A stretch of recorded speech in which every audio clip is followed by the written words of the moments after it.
muslimat yang dimuliakan Allah Subhanahu wa taala. Kita tahu bahwa Sesuatu yang tidak bisa dihindari dari manusia adalah perbuatan maksiat dan dosa.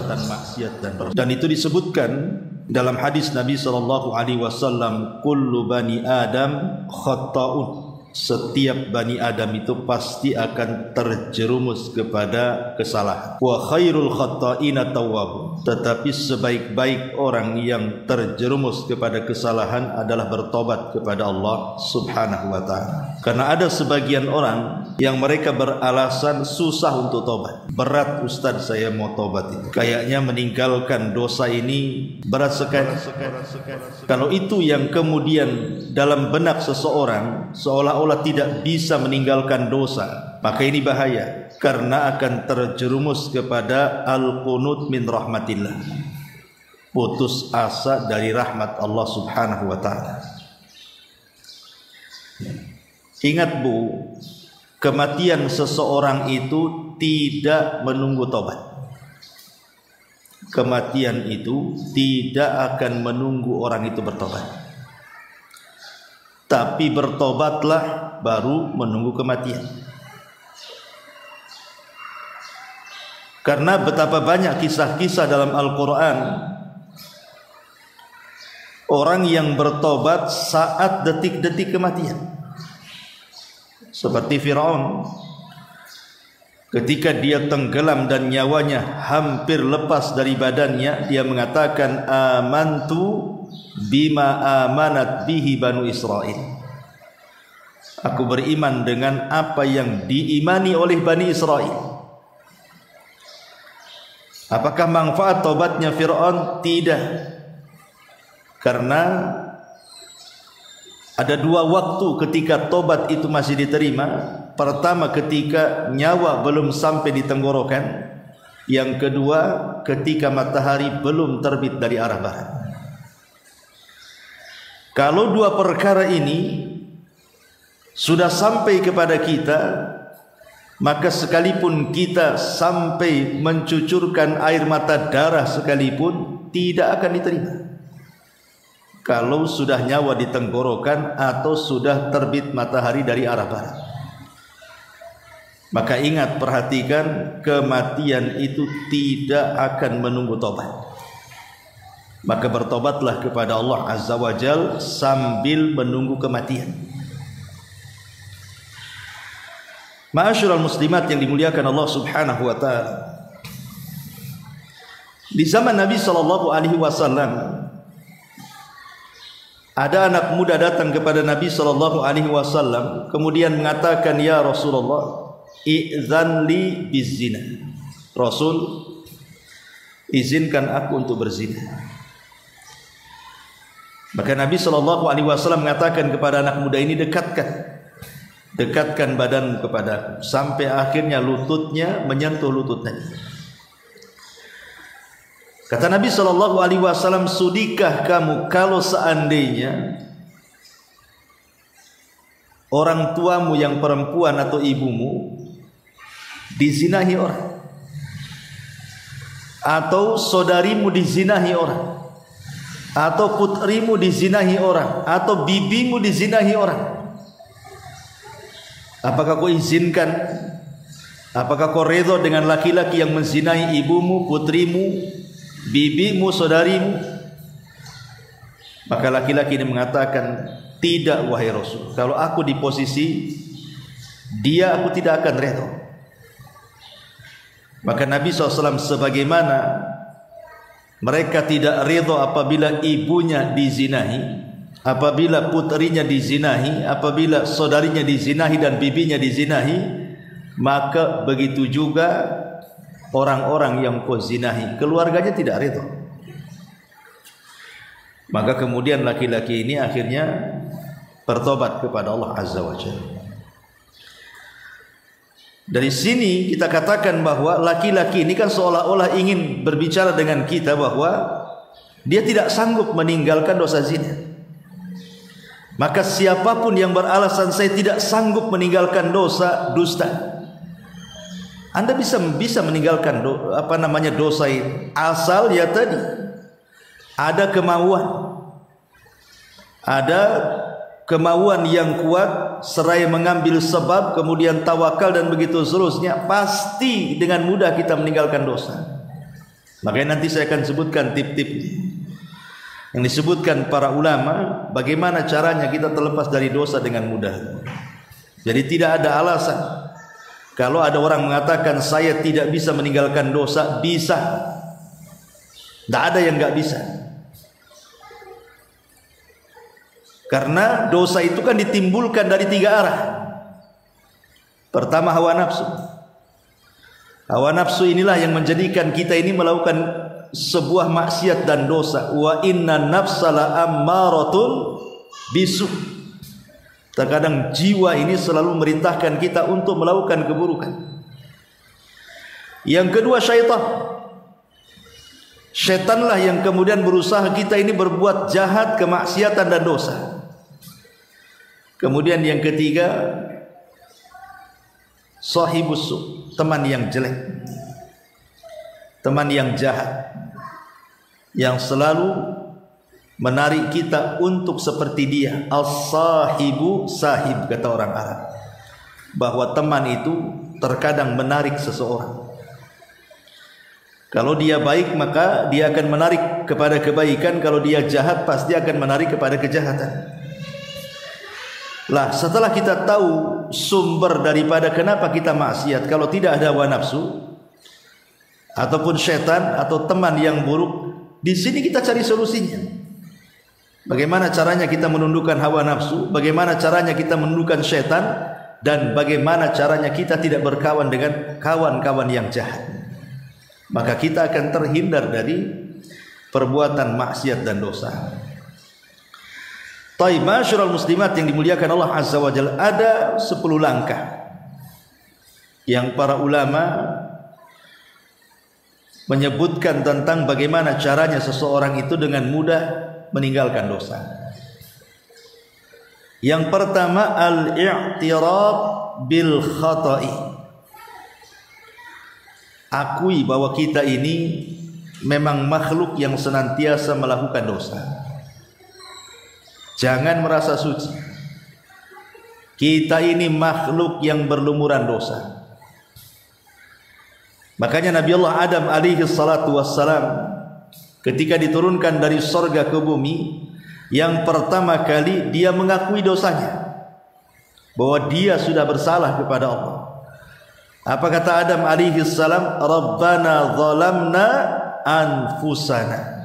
Ya Rabb, kami memang melakukan kezaliman atas diri-diri kami. Jadi yang pertama, akui bahwa kita ini melakukan dosa. Baru kemudian kata Adam alaihi salatu wassalam, fa illam taghfir lana wa tarhamna lanakunanna minal khasirin. Kalau engkau tidak memberikan ampunan kepadaku dan tidak memberikan kasih sayangmu kepadaku, tentu kami termasuk orang yang rugi.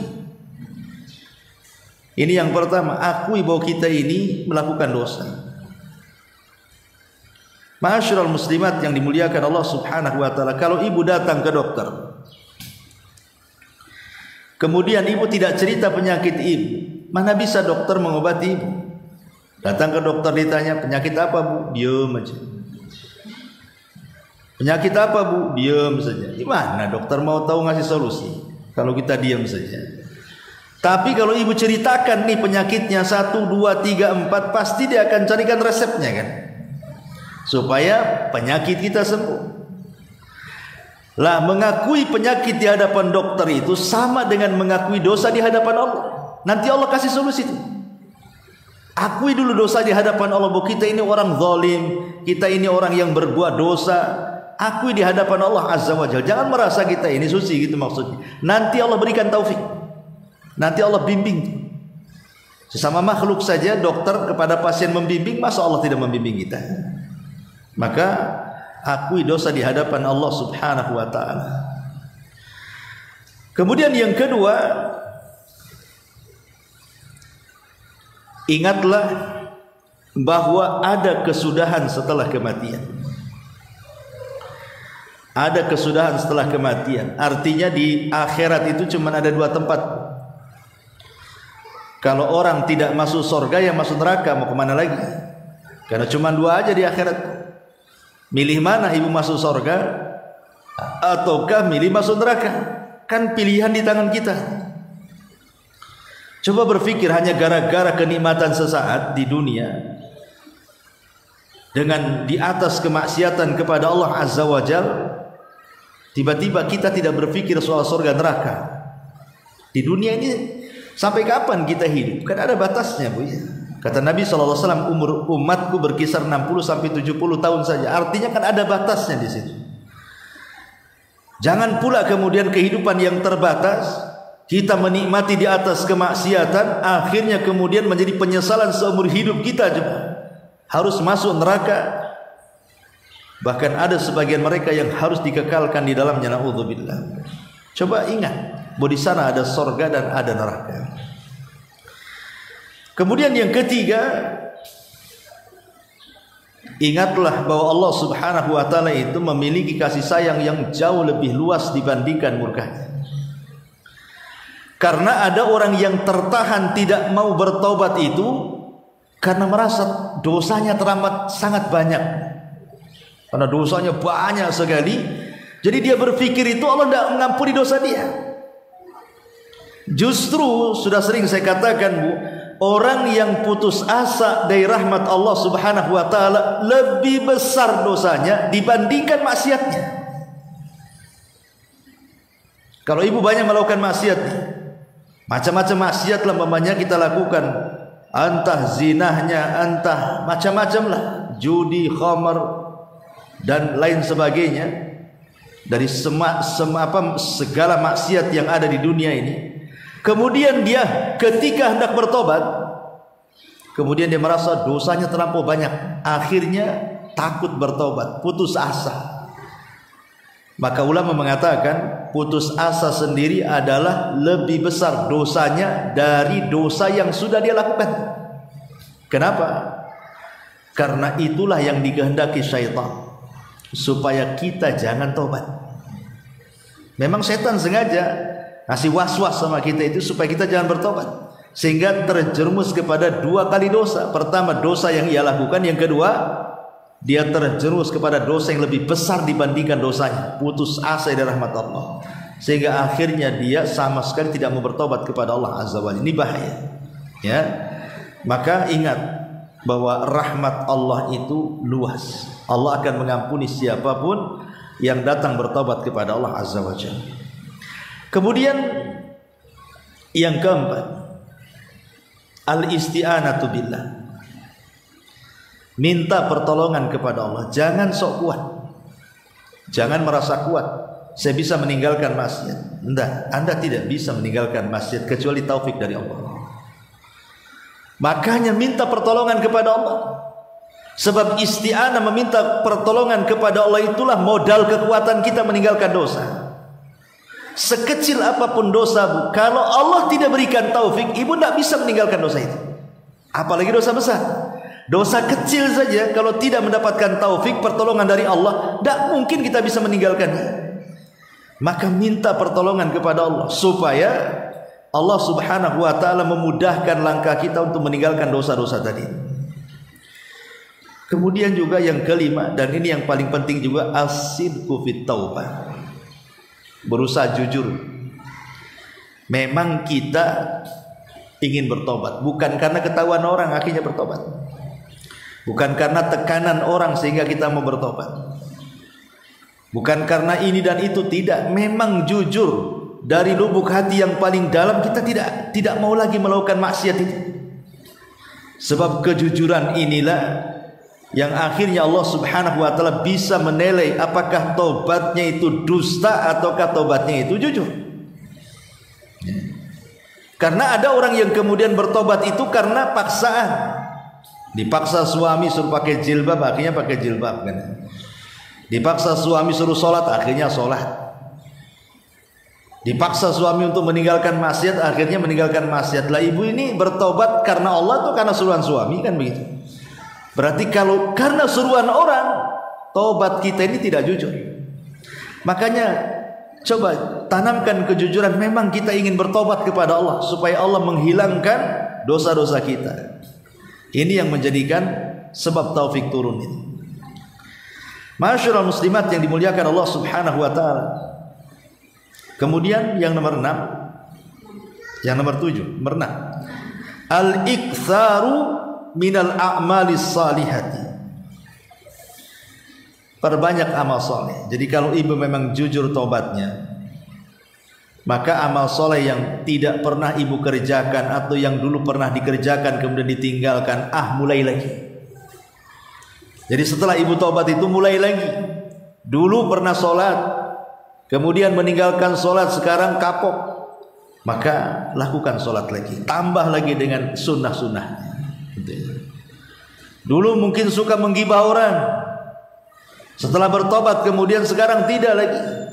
Bahkan sekarang berbuat baik lagi sama orang, antara makanan tetangga, ngasih hadiah ke kawan, berbuat baik kepada orang yang digibahi. Begitu ya, supaya apa?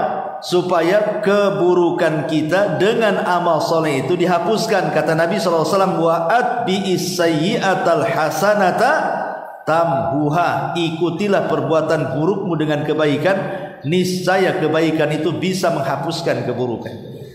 Di zaman Rasul ada anak muda mengatakan, ya Rasulullah, aku tadi berdua-duaan dengan seorang wanita yang tidak ada mahram. Ku pegang, ku peluk, ku cium, tapi aku tidak berzina besar. Maksudnya tidak berzina dengan kemaluan. Ya hanya berkhalwat, pacaran bahasa kitanya, pegang-pegang, peluk-peluk, cium-cium, tapi tidak sampai berzina besar.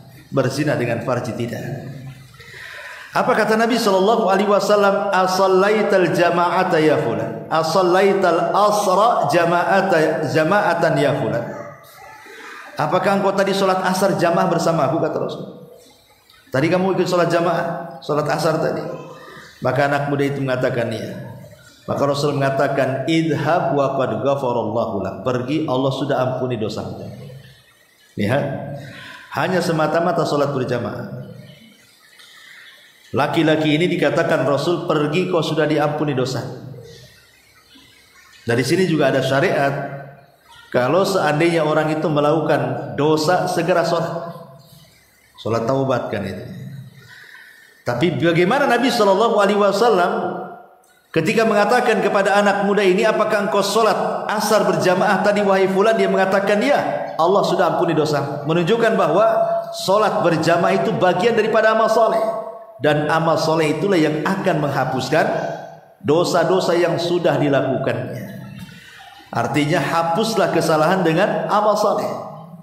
Dan kalau bisa disesuaikan. Kalau dulu tidak pernah zakat, sekarang zakat tambah dengan sedekah. Kalau dulu tidak pernah sholat, lakukan sholat wajib tambah dengan sholat sunnah. Ya. Kalau dulu mungkin sudah mampu dia haji tapi tidak mau haji, sekarang haji lakukan dengan banyak umrah. Seperti itu. Ya, lakukan hal yang sama. Kalau dulu suka mencaci maki, lisan ini suka melaknat, sekarang terbalik, suka memuji, ya, suka berbuat baik kepada manusia. Pokoknya lakukan kebalikannya yang positif. Itulah maksudnya memperbanyak amal soleh, karena Islam itu kan agama amal. Islam itu agama amal. Kemudian yang nomor 7, al-ibtiad an asbabil maksiat. Usahakan sebab-sebab yang menjerumuskan kita kepada maksiat, jauhi. Apapun. Kalau lantaran ibu, pamannya ada tetangga yang memang ratu gibah di komplek ini, tahu tuh ratunya gibah, ya janganlah datang ke ratunya. Ya nanti ibu jadi CS-nya pula kan itu.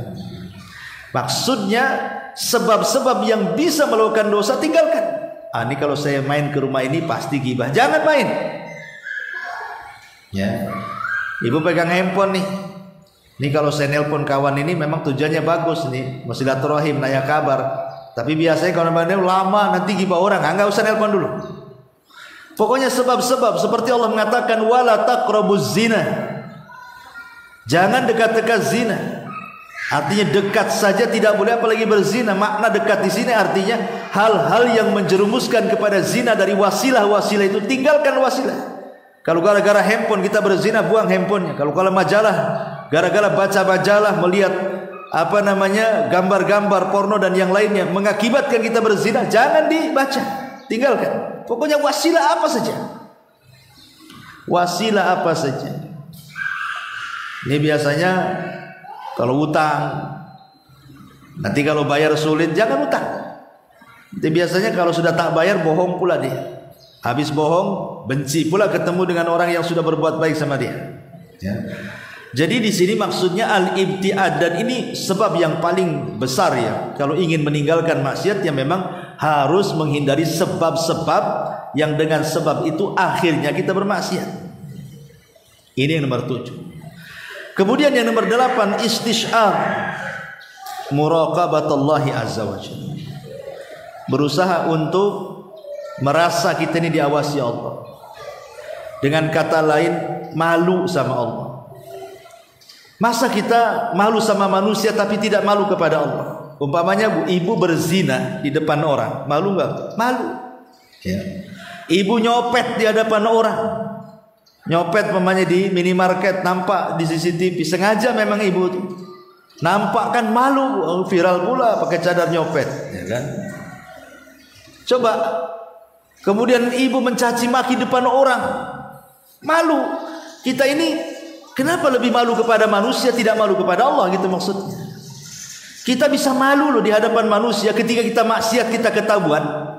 Lah hari-hari Allah mengetahui maksiat kita, kok kita tidak malu? Atau mungkin sebaliknya Bu, kalau ibu dipuji orang, oh ibu ini masya Allah baik, senang kita. Ibu ini rajin, sholatnya rajin, taklimnya, itu besar kepala Bu. Ya. Kalau dipuji manusia. Lah sekarang kalau kita meninggalkan maksiat, Allah yang memuji kita, kenapa tidak bangga? Dan ketika kita maksiat, kenapa Allah tidak memandang kita, kita tidak malu kepada Allah? Jadi kalaupun kita tidak lebih atau melebihkan rasa malu kita kepada Allah, kata para ulama ya, walaupun kita tidak bisa melebihkan rasa malu kita kepada Allah dibandingkan manusia, minimalnya samalah. Sebagaimana kita malu kalau kita maksiat di depan orang, begitu juga kita malu kalau kita bermaksiat di hadapan Allah. Minimalnya sama. Kalau kita tidak bisa melebihkan Allah di atasnya. Karena hanya dengan itu yang paling mujarab ya, yang paling mujarab orang meninggalkan maksiat itu ini. Kalau kita sudah merasa malu kepada Allah seperti malunya kita di hadapan manusia, itu paling cepat itu. Itulah namanya muraqabah itu namanya.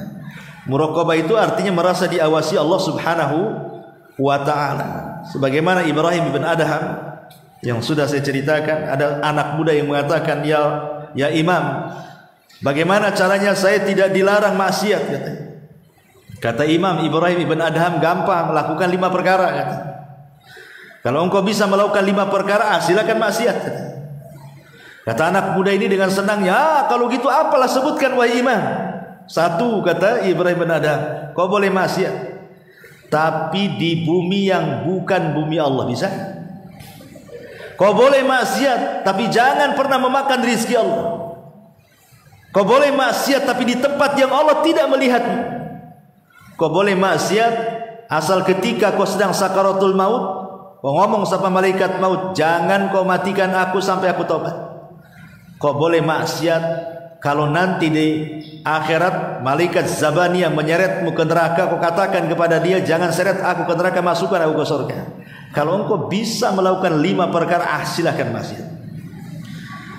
Gimana caranya coba? Jangan maksiat di bumi Allah. Bumi mana yang bukan milik Allah? Jangan silakan maksiat, tapi jangan memakan rizki Allah. Rizki mana selain daripada rizki Allah? Enggak ada. Silakan kau maksiat, kata Ibrahim bin Adham, tapi jangan bermaksiat di tempat yang Allah tahu. Tempat mana yang Allah tidak tahu? Semua Allah tahu. Itulah namanya muraqabah di sini.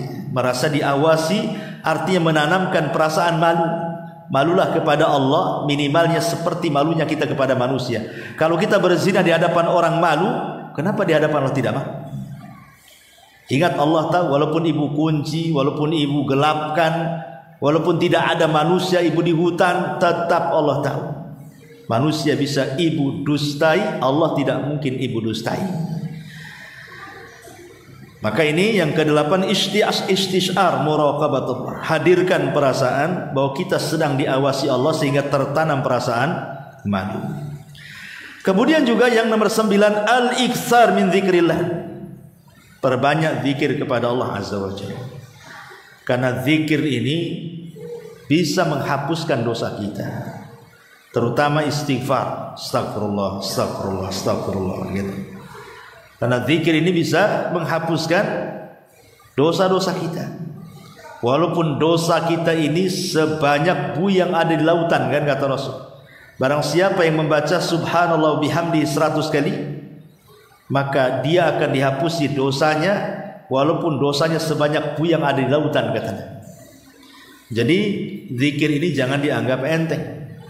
Walaupun amalannya ringan, mudah, siapapun bisa melakukannya, yang kecil, yang besar, yang laki-laki, yang perempuan, yang sakit, yang sehat, yang kaya, yang miskin, yang di rumah, yang di luar rumah, yang mukim, yang safar, semua bisa dilakukan zikir ini.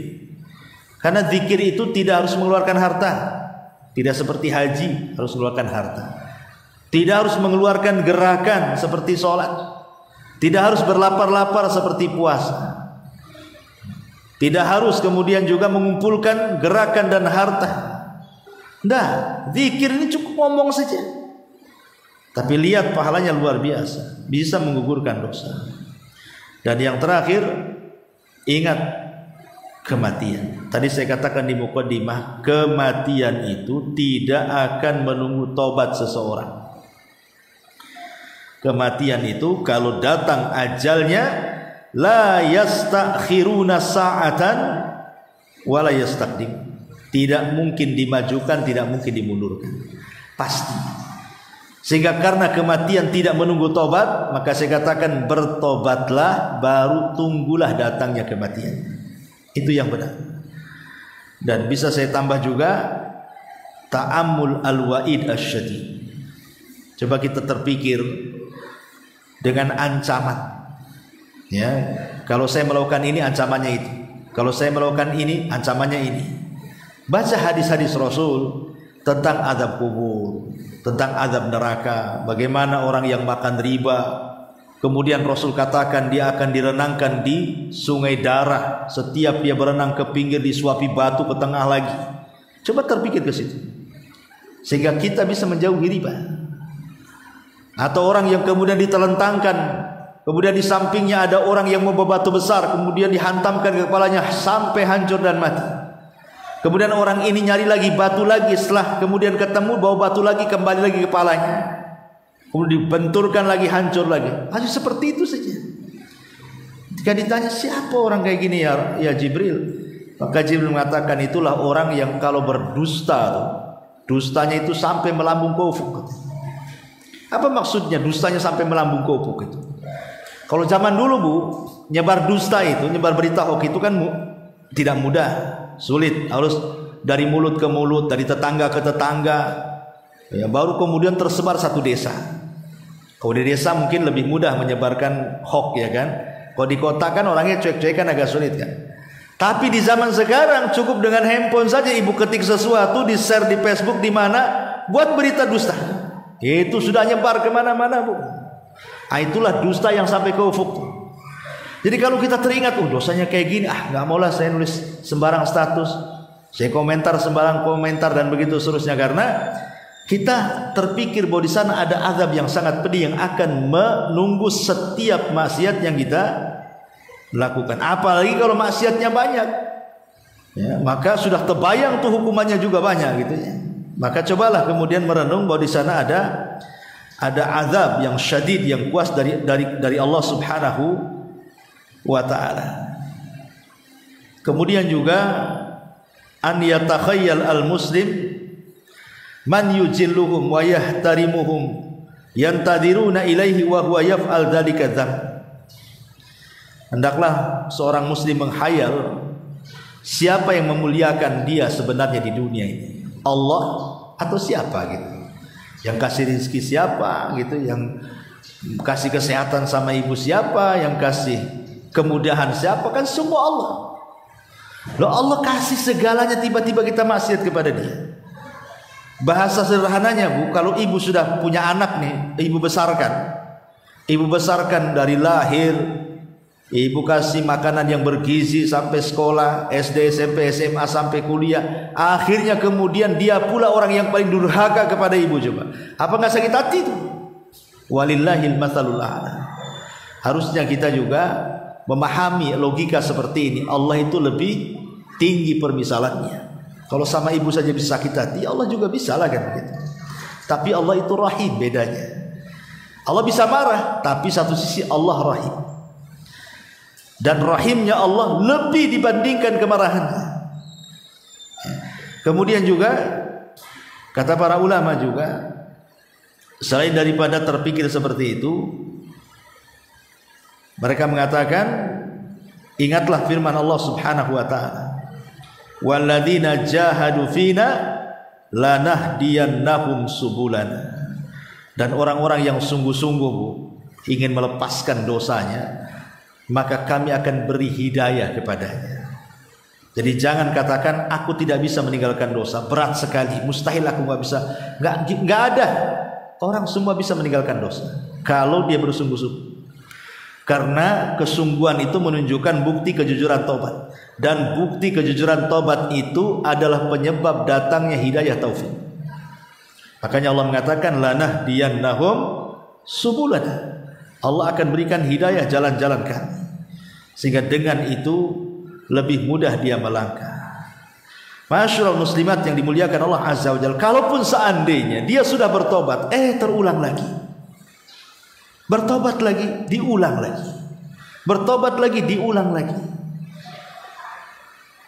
Itu sudah memang tabiat manusia seperti itu. Jangan terpikir mau mengulang yang jelas. Yang hari ini kita maksiat, hari ini kita tobat, nanti kalau satu hari terulang lagi ya tobat lagi, gitu maksudnya. Tapi jangan dirancang, saya tobatnya seminggu aja lah, minggu depan mulai lagi. Itu bukan tobat namanya. Itu ada perencanaan niat jahat namanya. Artinya jangan terpikir akan terulang, kalaupun karena hawa nafsunya terkalahkan, atau setan yang mengalahkan dia, atau mungkin terbawa dengan teman-teman yang buruk, yaitu tinggal tobat lagi.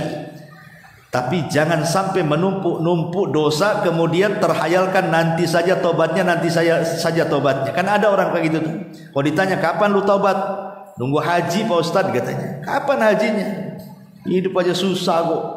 Ya. Nunggu umrah Ustadz, nunggu usia saya 40 tahun. Emang sampai 40 tahun usiamu? Jadi jangan sampai kemudian menghayal tobat. Tobat saja, apa susahnya tinggal tobat kok. Tobat saja, kalau seandainya besok kau terjerumus lagi itu urusan lain. Tobat lagi. Karena Allah Subhanahu wa taala itu yuhibbut tawwabina wa yuhibbul mutatahhirin. Allah suka dengan orang yang tobat, dan Allah suka dengan orang tobat. Tidak mungkin orang tobat itu kecuali karena melakukan dosa. Walaupun tobat itu tidak mesti harus melakukan dosa, tapi umumnya orang tobat itu karena dosa. Dan Allah cinta dengan tobat. Allah sayang dengan orang-orang yang bertobat. Bahkan Allah itu lebih bahagia. Dalam hadis Nabi SAW mengatakan, lillahi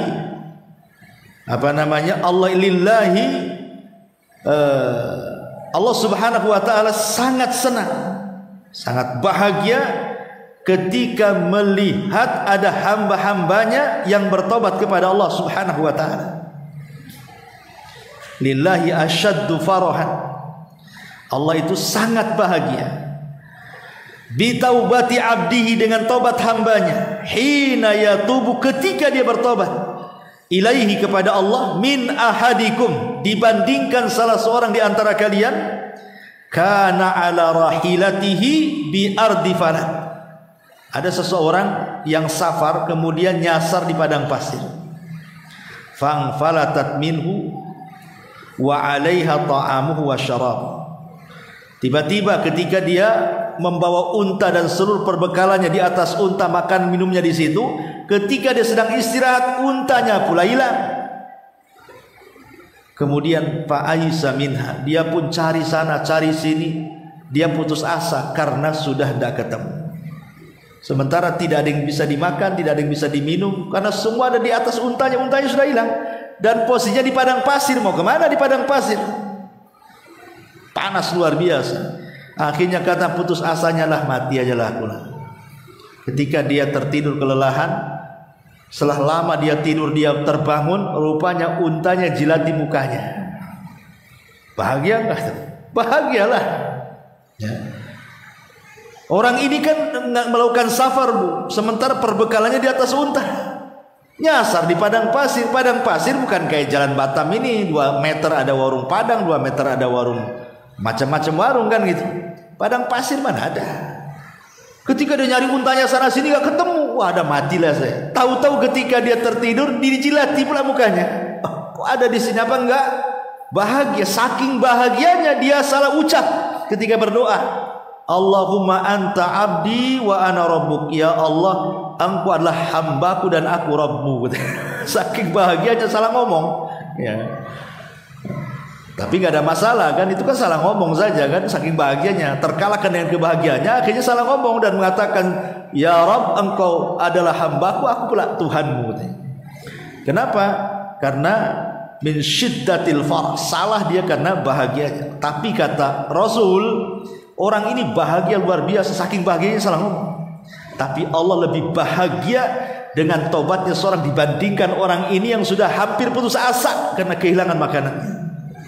Jadi dari sini menunjukkan bagaimana orang yang bertobat itu adalah kebahagiaan tersendiri bagi Allah Subhanahu wa taala. Maka saya akhiri dengan ayat Qul ya ibadiyalladzina asrafu ala anfusihim la taqnatu min rahmatillah innallaha yaghfiru dzunuba jami'a innahu huwal ghafurur rahim. Katakan, wahai hamba-hambaku, orang-orang yang mereka melampaui batas terhadap diri mereka. Kenapa kalimatnya melampaui batas kepada diri mereka? Kenapa tidak disebut dosanya saja? Artinya di sini kalimat asrafu ala anfusihim, yang mereka melakukan atau melampaui batas terhadap diri mereka. Karena tingkatan dosa manusia itu banyak. Ada yang sedikit dosanya, ada yang banyak sekali, ada seumur hidup dia melakukan dosa kemudian tobat. Tetapi Allah katakan la taqnatu min rahmatillah. Sekalipun kita ini melakukan semua dosa, tetap jangan putus asa dari rahmat Allah Subhanahu wa taala untuk bertobat. Kenapa? Innallaha yaghfiru dzunuba jami'a. Karena Allah mengampuni semua dosa. Innahu huwal ghafurur rahim. Dia adalah zat yang maha ghafur. Ghafur itu bukan hanya sekedar mengampuni, tetapi ghafur itu artinya Allah mengampuni dan Allah juga menutup aibnya.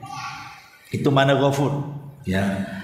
Makanya Bu, kalau ibu berdoa minta ampun, jangan berhenti mengatakan ya Ghaffar, ya Ghaffar ighfirli, ya Ghafur ighfirli. Karena kita bukan hanya semata-mata minta diampuni dosa saja kan Bu. Kalau bisa aib kita juga ditutup. Kalau bukan karena Allah yang menutup aib kita, tidak ada manusia yang menghormati kita.